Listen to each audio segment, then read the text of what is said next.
12 ऑगस्टला अक्कलकोट येथे माझ्यावर जे जीवघेणा हल्ला झाला होता, वंगण तेल टाकलं होतं, त्या पार्श्वभूमीवर महाराष्ट्रामध्ये एक प्रचंड अस्वस्थता पसरली होती.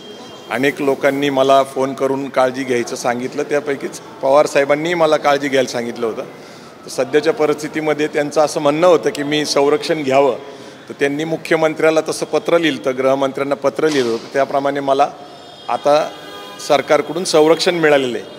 महाराष्ट्रामध्ये सध्या जे अस्वस्थता आहे, जी परिस्थिती आहे किंवा पुरोगामी प्रतिगामी जो संघर्ष आता उभा राहिलेला आहे वेगवेगळ्या प्रकारे आपण बघतोय, तर त्याची तीव्रता साहेबांच्या लक्षात आणून देण्यासाठी मी आज त्यांची भेट घेतली.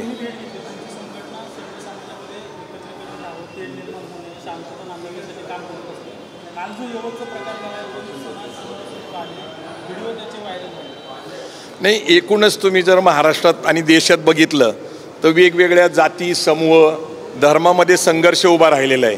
आणि हा काय अपेक्षित नाही लोकशाहीमध्ये. निश्चितच लोकशाहीमध्ये वेगवेगळ्या समुदाय आहेत, वेगवेगळं आपल्याकडं धर्म आहेत, तर यांच्यामध्ये आपापसात संवाद असला पाहिजे. पण सातत्याने 2014 नंतर महाराष्ट्रामध्ये जात वर्ग धर्म यांच्यात संवाद राहिलेला नाही आहे. आणि मग अनेक कारणं आहेत त्याच्यामध्ये वेगवेगळ्या प्रकारचा द्वेष पसरवला जातो. आणि समाज माध्यमं जी आहेत, सोशल मीडियाचे पोस्ट असतील, त्याच्यातनं पसरणारा द्वेष असेल. त्यामुळं मला असं वाटतं की प्रत्येक नागरिकाने आणि कार्यकर्त्याने जबाबदारीने सोशल मीडिया वापरली पाहिजे.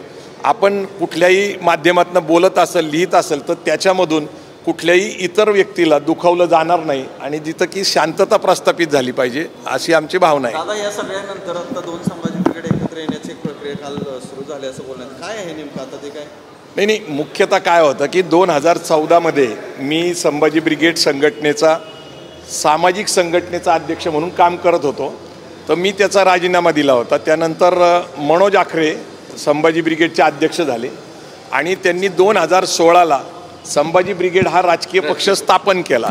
मुख्यतः संभाजी ब्रिगेड ही राजकारण विरहित तरुणांची युवक संघटना आहे, जी शिवराय फुले आंबेडकरांच्या विचाराचा प्रचार प्रसार करते. परंतु राजकारणामध्ये 2016 आल्यानंतर त्यांनी काही स्थानिक स्वराज्य संस्था असतील, काही विधानसभा असतील, त्या लढल्या. परंतु मागच्या 6 महिन्यापासून संभाजी ब्रिगेड राजकीय आणि सामाजिक एकत्र येण्याची प्रक्रिया सुरू झाली. त्याचं कारण सौरभ खेडेकर हे आदरणीय पुरुषोत्तम खेडेकर साहेबांचे चिरंजीव यांनी महाराष्ट्रामध्ये मराठा जोडो अभियान 35 जिल्ह्यामध्ये काढलं होतं आणि त्यावेळेस संभाजी ब्रिगेड सामाजिक आणि राजकीय एकत्र येण्याची प्रक्रिया सुरू झाली होती. त्यानंतर अकलूज माळशिरस तालुक्यामध्ये मराठा सेवा संघाचं 3 दिवसाचं अधिवेशन झालं. त्याच्यामध्ये सुद्धा संभाजी ब्रिगेड सामाजिक आणि राजकीय एकत्र येण्याची प्रक्रिया सुरू झाली, संवाद सुरू झाला. परंतु अक्कलकोटला एक दुर्दैवी घटना झाली, माझ्यावर हल्ला झाला.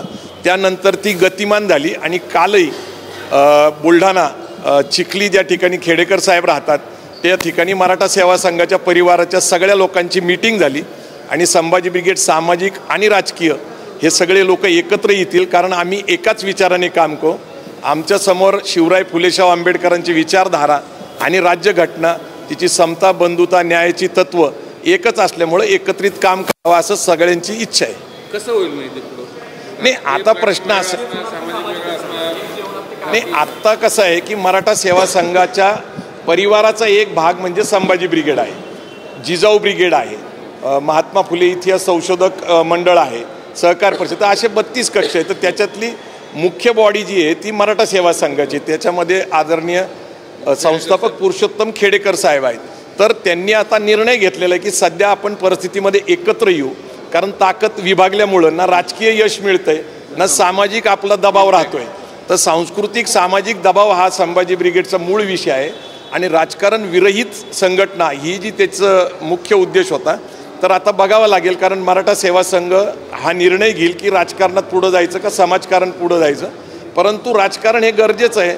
परंतु राजकारणामध्ये यश मिळण्यासाठी संभाजी ब्रिगेड राजकीय पक्षाला आजपर्यंत जो बघितलं यश न मिळाल्यामुळं तेव्हा काही पुनर्विचार होऊ शकतो.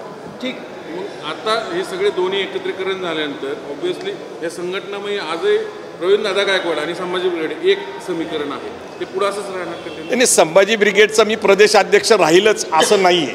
परंतु संभाजी ब्रिगेडचा एक नेता म्हणून, प्रमुख म्हणून मी ते कार्यरत राहील. कारण आपण जर बघितलं तर खेडेकर साहेबांनी 2005लाच मराठा सेवा संघाचा राजीनामा दिला, परंतु ते सातत्याने सक्रिय राहिले. अनेक लोक प्रदेशाध्यक्ष म्हणून काम केले, पण त्यांचं जे महत्त्व आहे, त्यांचं जे सामाजिक चळवळीतलं महत्त्व आहे ते तसंच राहतं.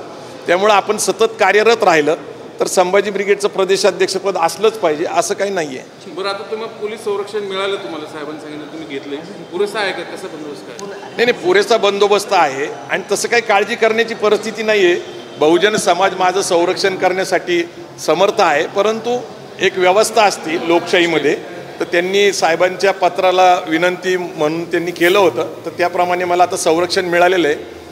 बघू आता काय होतं. ठीक.